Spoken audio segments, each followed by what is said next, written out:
references, nandito na rin. Kukunin ko lang yung printout pala. Ang ganda rin kanina yung printout. Wait lang. BRB right back.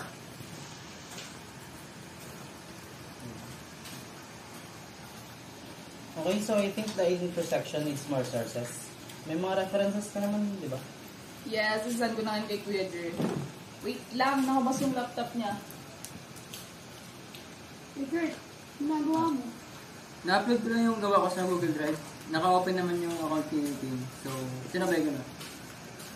Sigurado ka bang tama yung ginagawa mo? Oo, nag-upload na naman ako ng gawa ko ah. Yung mali ba doon? Ito na yung print. Nakuha ko na. Account ko ba yan? Ginagamit mo? Oo bro, nag-upload na ako ng gawa ko. Naka-open naman sa'yo. So, sabi na. Kapag gano'n na bro, ako nalagot ko. Grabe ka naman. That's not okay, pare. Hindi ka nga nagpaalam sa akin eh. Gagamitin mo yung laptop ko, tapos account ko pa pala yun.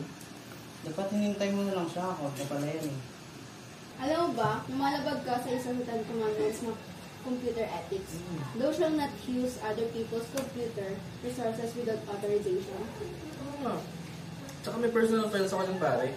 Hindi lang school files ako nandyan, hindi lang group work natin. Meron ako ibang confidential files like yung passwords ko nandyan, credentials ko. Andyan din. Andyan yung personal information ko. So, sana magpaalam muna tayo bago mo gamitin yung device ko, di ba? Gusto ko lang sanang makatulong para mabilis tayong makatapos. Hindi ko naman alam na big deal na pala sa inyo. Mali pa rin yung ginawa mo, dapat nagpaalam ka muna. Na it's about respect lang. Hindi porket naka-open yung laptop niya, magamitin mo. Tama. Sorry guys, sorry King. Hindi ko na ulit yung susunod. Okay na yun, kaya mo na. Next time, sana alam mo na kung computer ethics na huwag basta-basta gagamit ng hindi. Sa kanya, papaalam muna kasi marami akong files din, pare. Sige bro. Okay. Okay, lesson learned. Online man o hindi, dapat may boundaries pa rin sa paggamit ng laptop. Dapat may lagi may respect.